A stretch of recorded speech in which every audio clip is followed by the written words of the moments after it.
Mahanadi episode வந்துருச்சு. ஏன் delay ஆச்சு அப்படின்னு சொல்லி தெரியல. ஆனால் எப்படியும் எபிசோடு வந்துருச்சுங்க. எபிசோடு வந்ததில் வந்து பார்த்தீங்க அப்படின்னா, நாளைக்கு தான் பயங்கரமாக இருக்க போகுது அப்படிங்கிறது நம்ம எடிட்டர் போட்ட போஸ்ட்டு, அதுக்கப்புறமா அதாவது நம்ம டைரக்டர் சார் போட்ட போஸ்ட்டு எல்லாமே வச்சு பார்த்தோம் அப்படின்னா, நாளைக்கு எபிசோடு பயங்கரமாக தரமாக கொண்டு வருவாங்க அப்படின்னு தான் நான் நினைக்கிறேன். இன்றைக்கி எபிசோடில் வந்து கங்காவோட தான் ஓடிட்டு இருந்தது. கங்கா வந்து ஏன் இப்படியெல்லாம் பண்ணீங்க, காவேரிக்கு மட்டும் இப்படி பண்ணுறீங்கன்ற மாதிரி அவங்க வந்து பேசிகிட்டு இருந்தாங்க. அப்போ வந்து பயங்கரமாக அவங்க வந்து ஃபீல் பண்ணுறாங்க.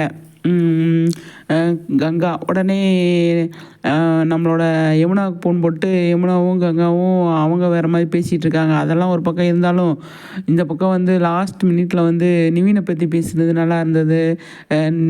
ஏன் சாப்பிட வரலன்னு காவேரி கேட்கும்போது நிவீன் கூட போய் சாப்பிட்டு வந்துட்டேன் அப்படின்னு சொல்லுவார் இல்லையா. அப்போ வந்து பார்த்தீங்க அப்படின்னா, நிவீனை பற்றி அவர் வந்து புரிஞ்சுக்கிட்டது நான் தான் அவர் தப்பாக நினச்சிட்டேன். அதாவது முக்கியமான விஷயம் சொன்னார் பாருங்க. யமுனாவை வந்து அவர் கல்யாணம் பண்ணி வச்சுட்டு வரலாற்று தவறை பண்ணிட்டேன் காவேரி, ரொம்ப கஷ்டமாக இருக்குது அப்படின்றத சொன்னார் இல்லையா. அது நிஜமாகவே வந்து அவர் இப்போ கஷ்டப்படுறாரு அப்படிங்கிறது வந்து தெரிய வருது.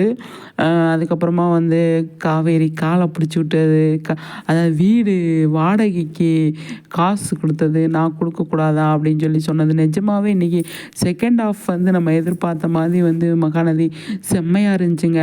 காசு கொடுக்கும்போது யாராக இருந்தாலும் வந்து செஞ்சுதான் நம்மளோட விஜய் சூப்பரில் ரொம்பவே வந்து சந்தோஷமாக இருந்தது. வச்சுக்கோ நான் கொடுக்கக்கூடாதா அப்படின்னு சொல்லி விஜய் சொல்லும்போது காவேரி அதை வாங்கிப்பாங்க. அதுக்கப்புறமா ஒன்று சொல்லுவார், நீங்கள் கொடுக்கணுன்னு மட்டும் கொடுத்துக்கிட்டே இருக்கணும்னு நினைக்காதீங்க, வாங்கியும் பழகுங்க, அது நல்லாயிருக்கும் அப்படின்னு விஜய் சொல்லுவார். சூப்பரில் செம்மங்க. இது வந்து பார்த்தீங்க அப்படின்னா இதோட கண்டினியூஷன் தான் நாளைக்கு வர்றதுக்கு நிறையவே சான்ஸ் இருக்குது. இன்றைக்கி எபிசோடு எனக்கு செகண்ட் ஆஃப் விஜய் காவேரியோட அந்த 5 நிமிஷம் தான் அந்த போர்ஷனே வந்தது. நான் கரெக்டாக டைம் நோட் பண்ணிட்டு இருந்தேன். அந்த 5 நிமிஷம் தான் விஜய் காவேரி வந்து பேசுனாங்க. அதுவே நமக்கு நீ ஃபுல் டே தாங்கும் அப்படிங்கிற மாதிரி இருந்தது. நாளைக்கு ஃபுல் எபிசோடு நடந்தால் எப்படி இருக்கும்? சூப்பராக இருக்கும்ல. கண்டிப்பாக அது நடக்கிறதுக்கு நிறையவே வாய்ப்பு இருக்குது. அது முடிஞ்சதுக்கப்புறம் தான் ஏதோ இருக்குங்க. பசு வந்து ஷூட்டிங் ஸ்பாட்டுக்கு வந்தது, நிறைய விஷயங்கள் மகாநதி, அதாவது காவேரி விஜய் வீட்டில் போய் ஷூட் பண்ணது எல்லாமே இருக்கு இல்லையா. அதனால் வந்து பார்த்திங்க அப்படின்னா இப்போ கரண்ட்டில் நமக்கு குட்டி குட்டி அப்டேட்ஸ்லாம் வந்து கொடுத்தாங்க இல்லையா. அப்போ போட்டிருந்த காஸ்டியூம்லாம் வந்து ஆல்ரெடி வந்துக்கிட்டே இருக்குது. அதனால் வந்து சீக்கிரமாகவே வந்து நடக்கிறதுக்கு நிறையவே சான்ஸ் இருக்குதுன்னு தான் நான் நினைக்கிறேன். அது மட்டும் இல்லாமல் நாளைக்கு எபிசோடு முடிவில் நமக்கு வந்து நமக்கு ஒரு விஷயம் தெரிய வரும்.